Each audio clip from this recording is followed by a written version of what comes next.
Okay, I'm sitting here going through my book, trying to figure out which shield I like. When I'm doing these things, if at all possible, I like to do real Indian shields. In other words, not modern day shields, or I like to keep it as authentic as I possibly can, because collectors appreciate that. These are just some of the clippings that I've pulled out over the years. I've done that one. I've done this one. This is Crazy Horse's shield here. I really like that one. I think I'm going to do that one. I might do a different design in here, but I like the outside. I like the black instead of the red. We'll just have to see. Here it is without the outer cloth on it. The cloth makes it look snappy, if you like. There's one I really like.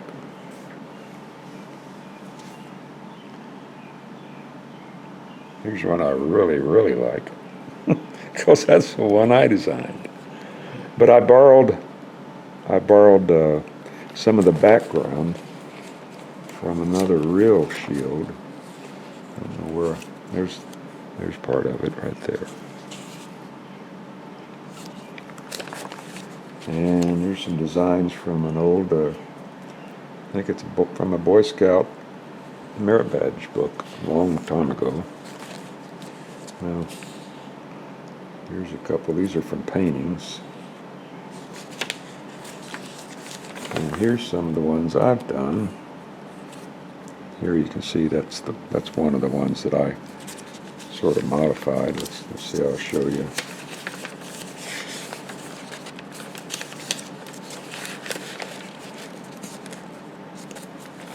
There it is. Well, no, not really. Thought it was in here.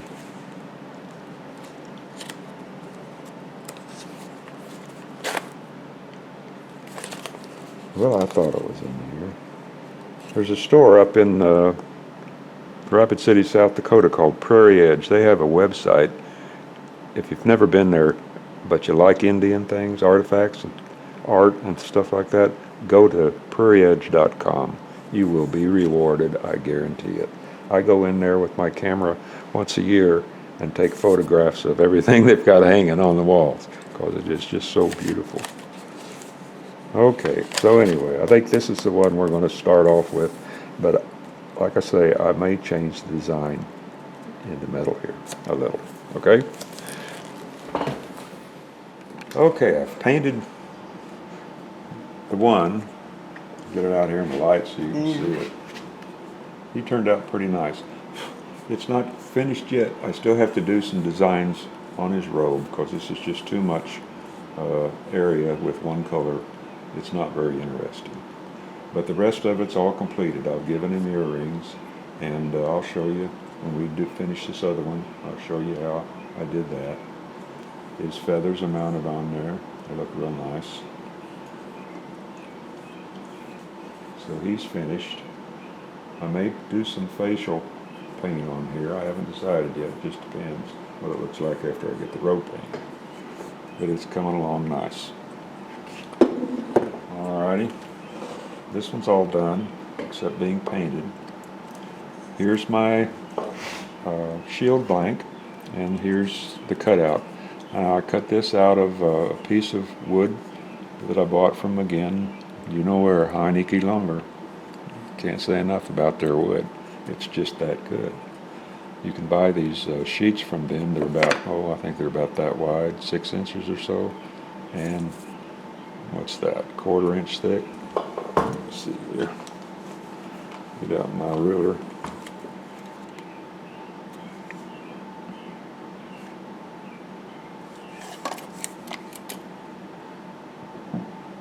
Yeah, it's about 3/8, looks like, which is good. It's a little thick for a shield, but we're going to be whittling it down. It's always better to have too much than not enough. So Using this as the design we're going for. Let's just lay it out here. I've already drawn the top, so that's actually right there, right there. Okay, it's going to be tied in 3 places. Okay, so we'll start in here.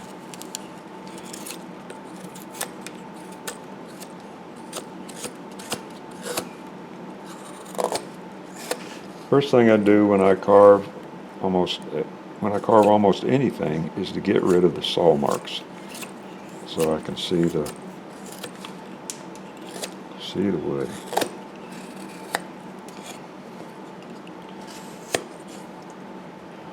Alrighty.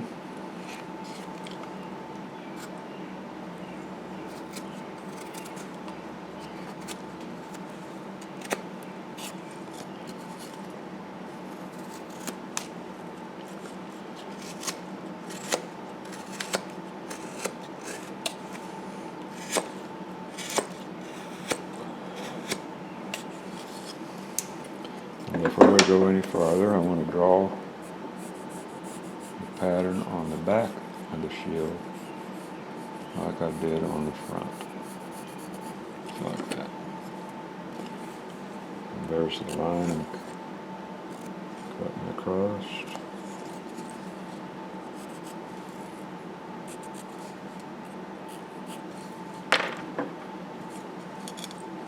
So we can just go in here.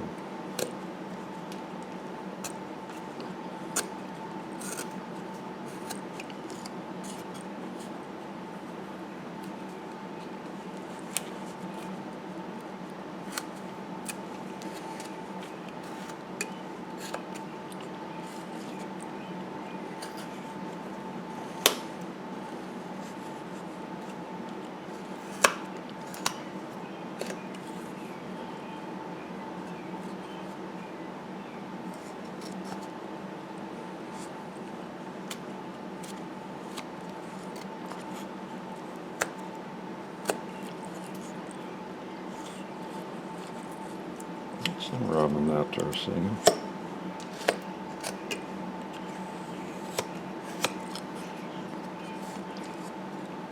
It's kind of thick now, so.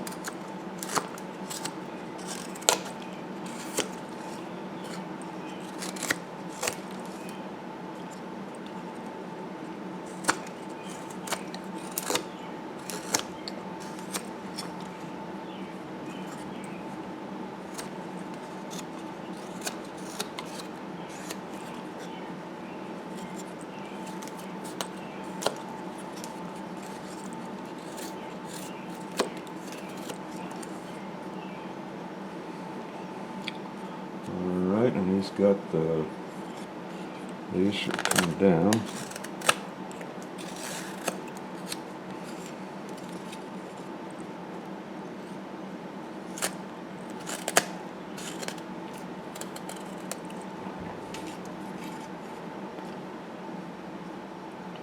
Looking pretty good. So now, I always say don't cut directly into the wood like that. Well, I'll let you do it this time. By just going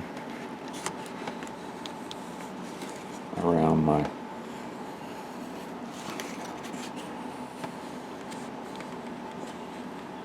line like that, okay?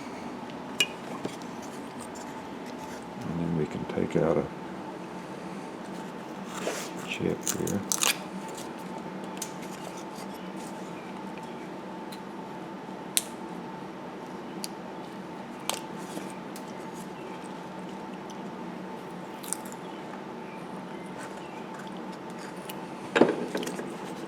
Phone out of my pocket before I make a telephone call.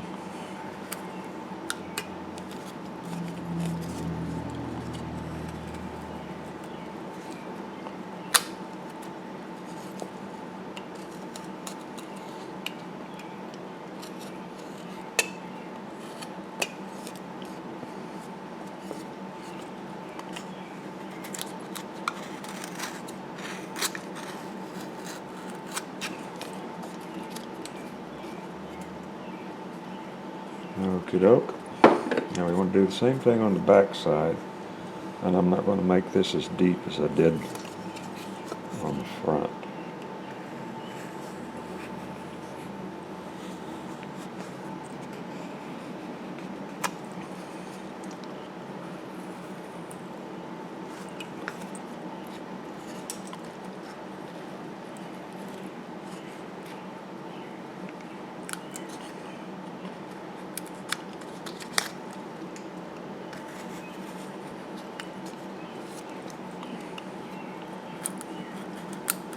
The leather that these shields are made from comes from the hump on a buffalo. The big hump that's on his back, because it's the leather's thick back there, and that's what they want. And when they're dried, they say that they can actually, shields can actually deflect a bullet. That leather is so strong. I don't know if that's true or not. I don't think I'd try it myself, but sounds interesting.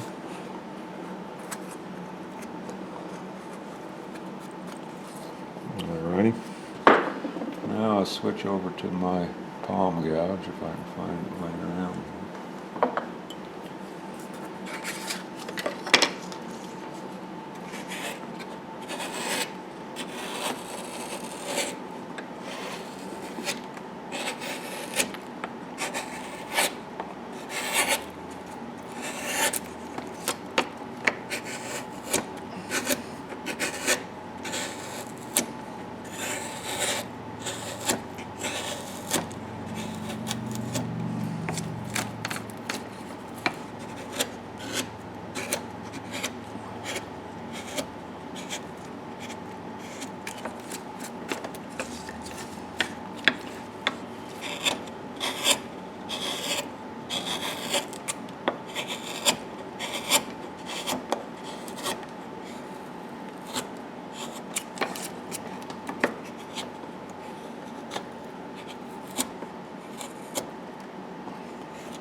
Now this shield that I'm doing is going to be thicker than a shield actually is.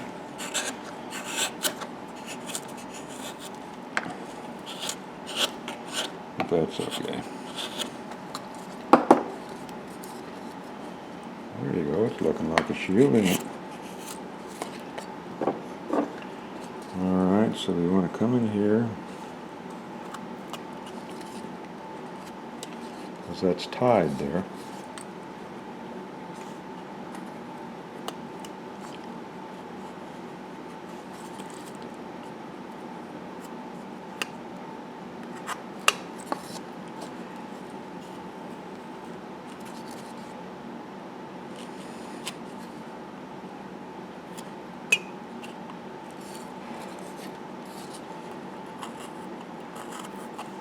Yep.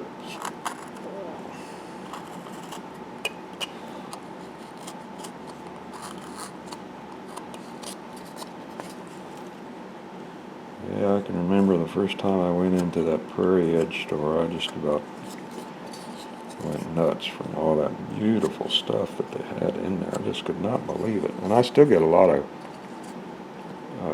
craft material from them, because they've got probably the largest bead collection in the world in there.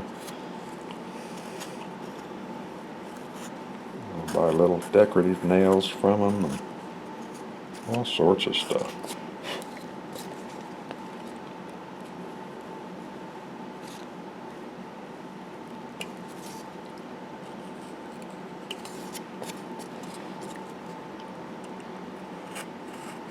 It is a fantastic store.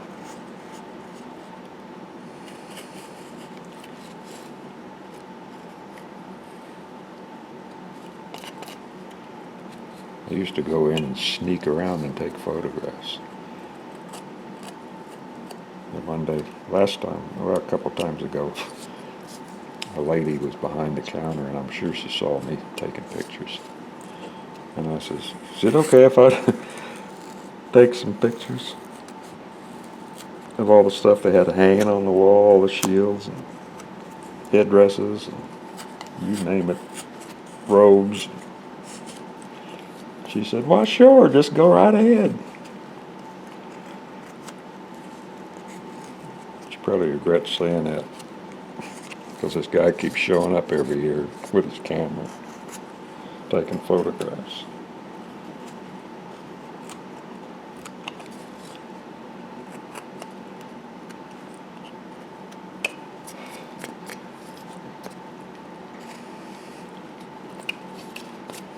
But as you can see, it doesn't take long to make a little detail like this. Well, I mean, it's not a little detail, but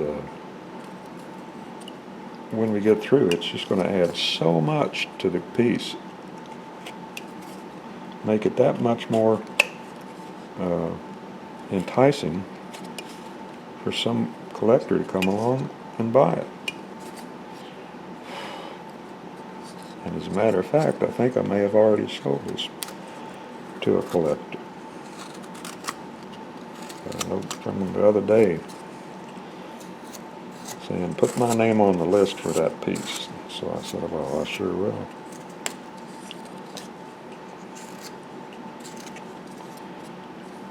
All right, we got that top done. Now let's start on the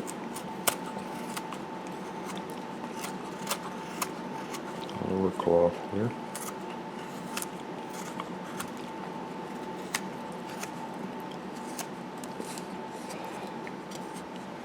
But see, by getting rid of the factory edges here, you can see how this helps you out in visualizing, the folds and everything, rather than this here. So that's what I always do.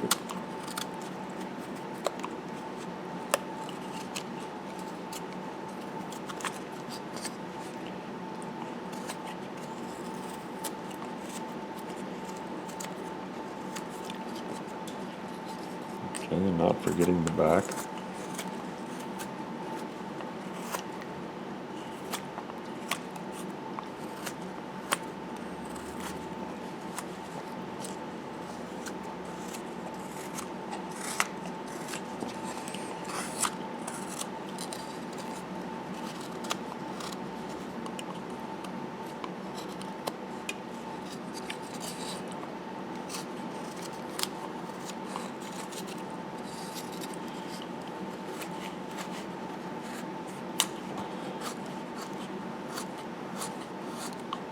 And as you're doing details or carvings like we're working on here, another thing that really makes it that much more enjoyable is to learn about these things as you do them.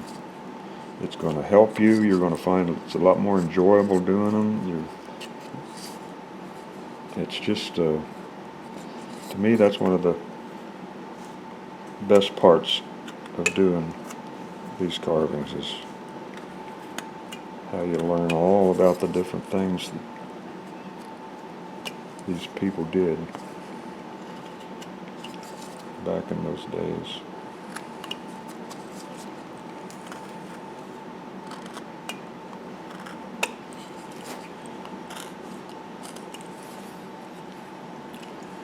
Okay, now I'm going to take out a little of the back here.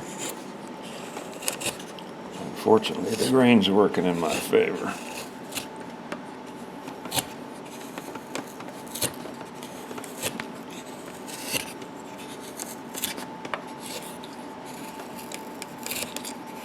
At least on that side. Over here it's changing a little.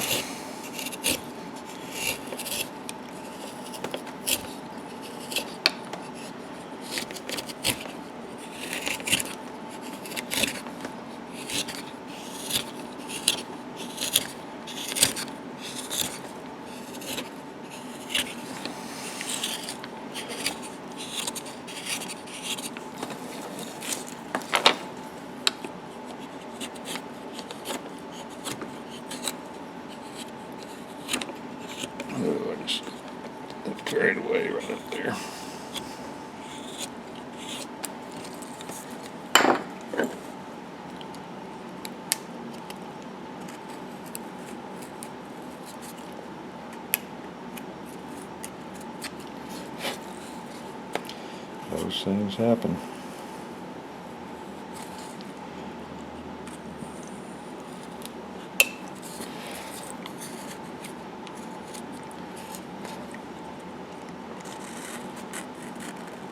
I think if you go back to real early videos that I made, I told you if I make a mistake, you're going to see it, because the only way you learn is making mistakes. Believe me, I've made a lot of them.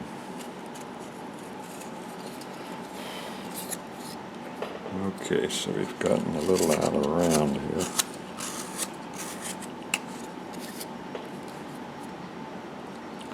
But it's looking pretty good.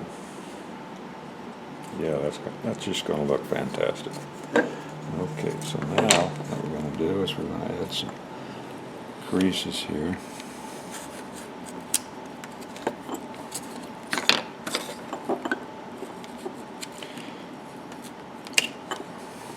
And don't make them all go in the same way.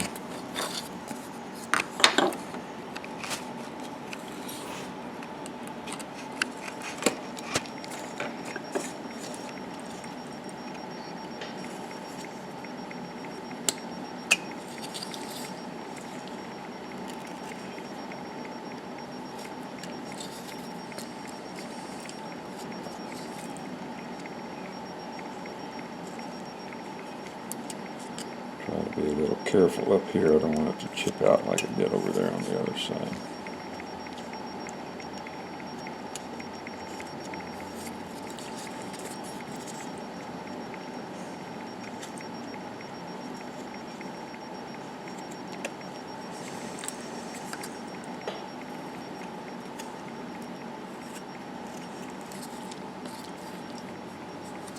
And again on the back too.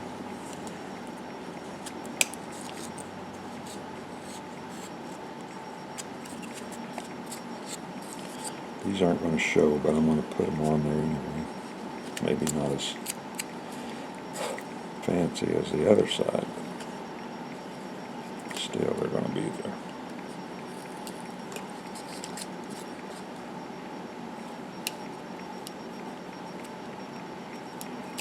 Chip out right there. Darn.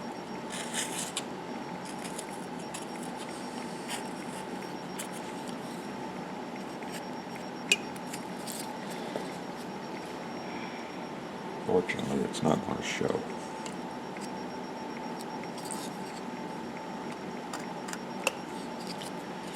But you got to be careful. Get up there in areas like that.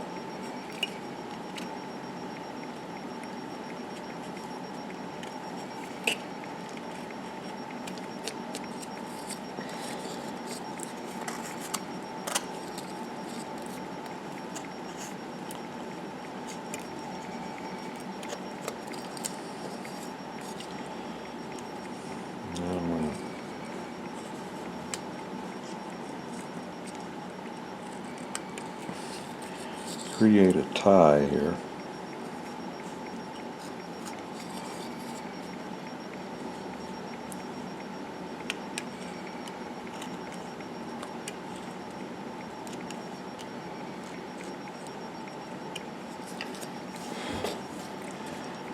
Let's see where it's tied together. Could have done this before I put the creases in there, but that's all right.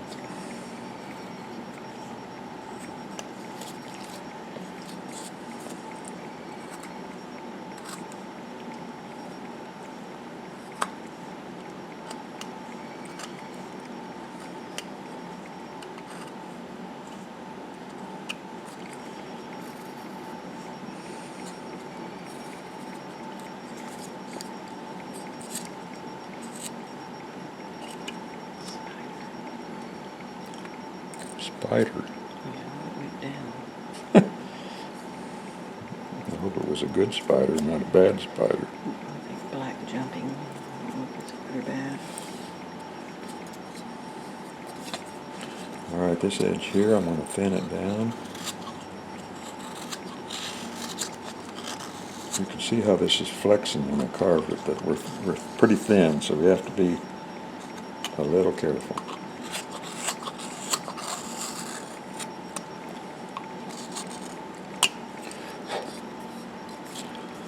Alright, so now if I get me a V-tool here. Okay, Judy had to take a break, so we're back again here. I've been using my V-tool to match up to my little earlier gouges. Alright, so that's all done. So now if I find my gouge,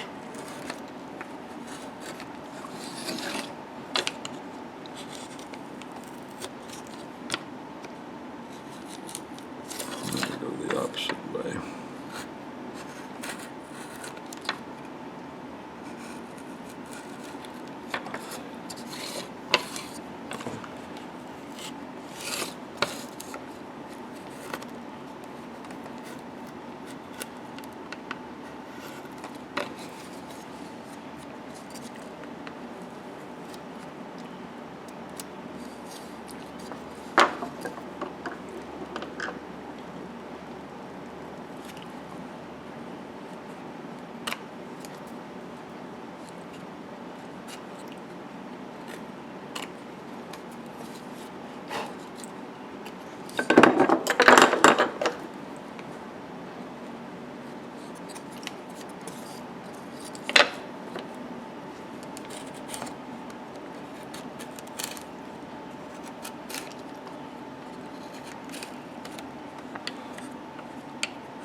Use a smaller one. Where are you?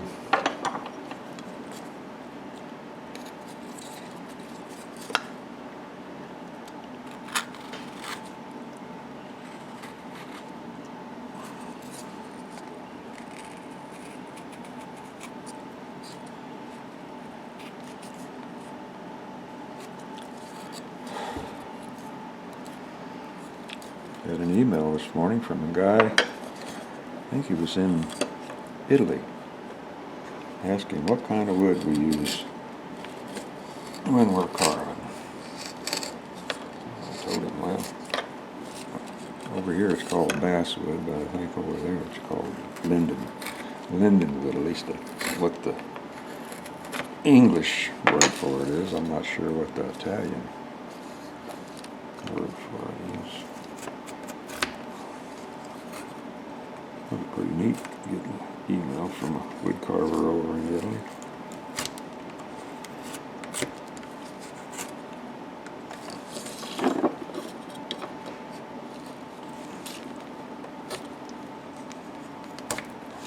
These guys in Germany, they probably look at what I do, you know, over there in Oberammergau, where all these fantastic carvers are.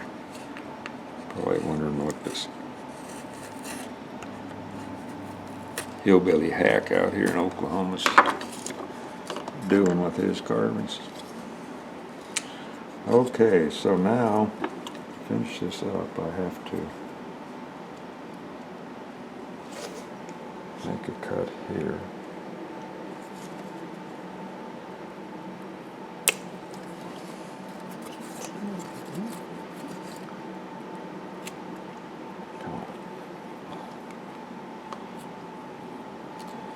This is where the cloth separates.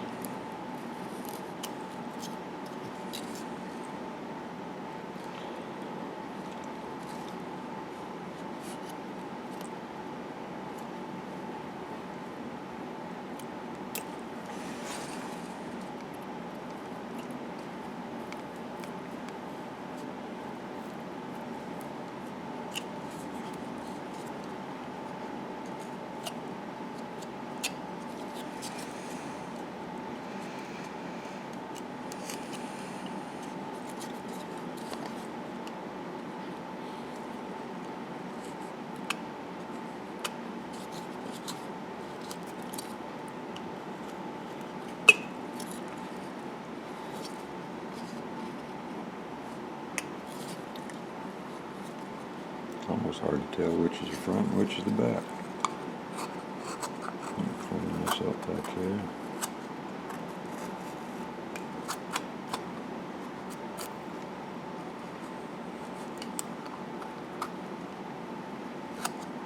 Okay.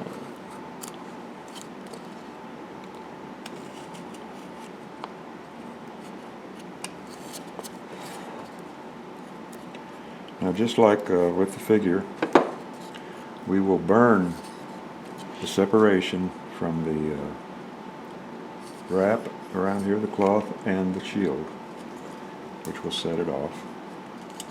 The next thing we need to do is take my graphite pencil, and this piece of graphite. You find these down at Hobby Lobby, they really come in handy. I'm going to color the back here, right there.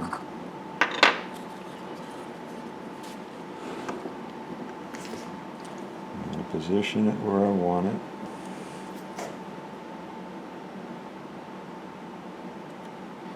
Wait a second.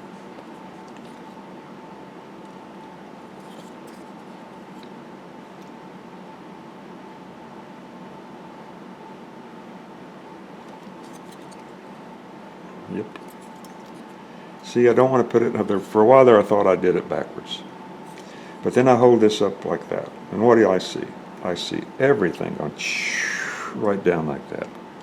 And people looking at that, your natural eye will follow that line right down to there.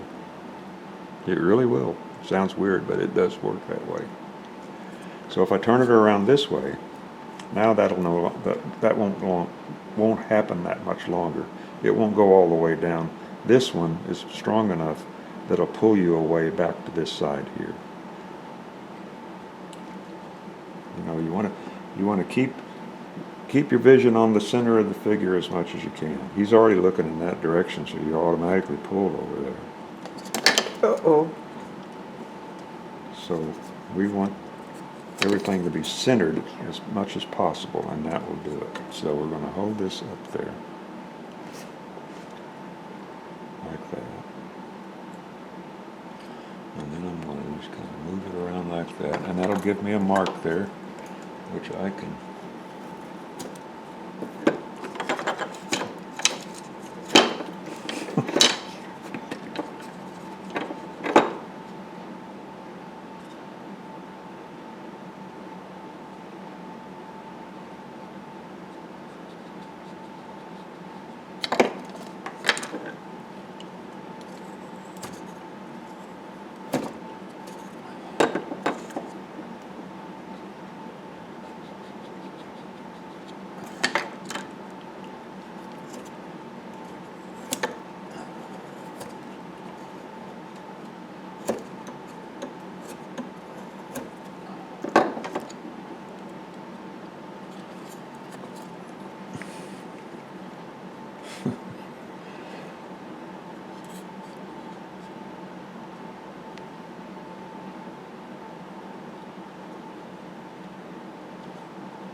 I've just about done it right there.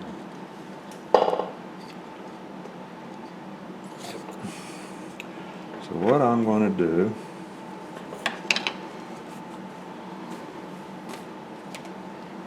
get my ruler out here. There's a mark on the carving. That's all right. So side to side, we've got about 3 inches here, so it's 1.5 inches.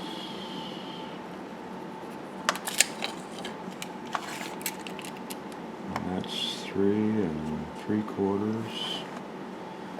So that would be 1. That's about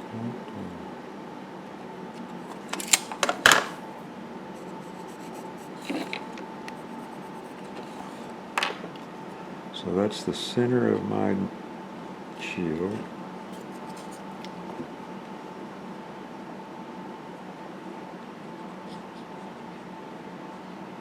Make one more little mark there.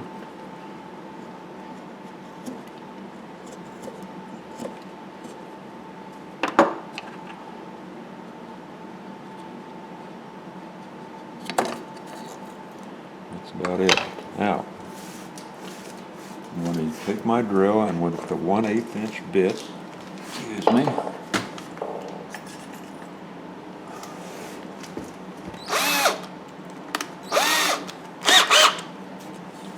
and drill me a hole right there at the cross.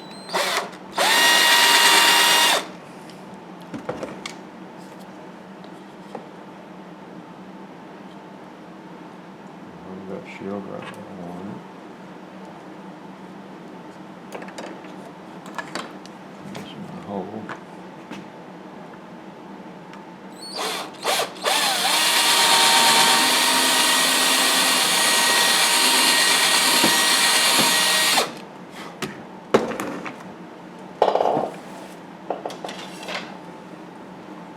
Cut me a little length here.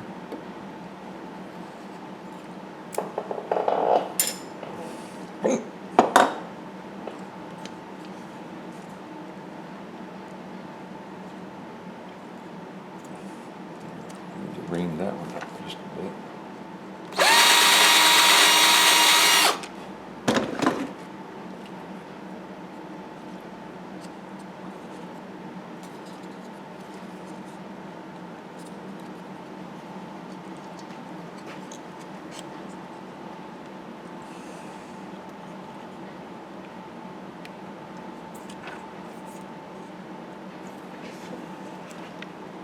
And there we go.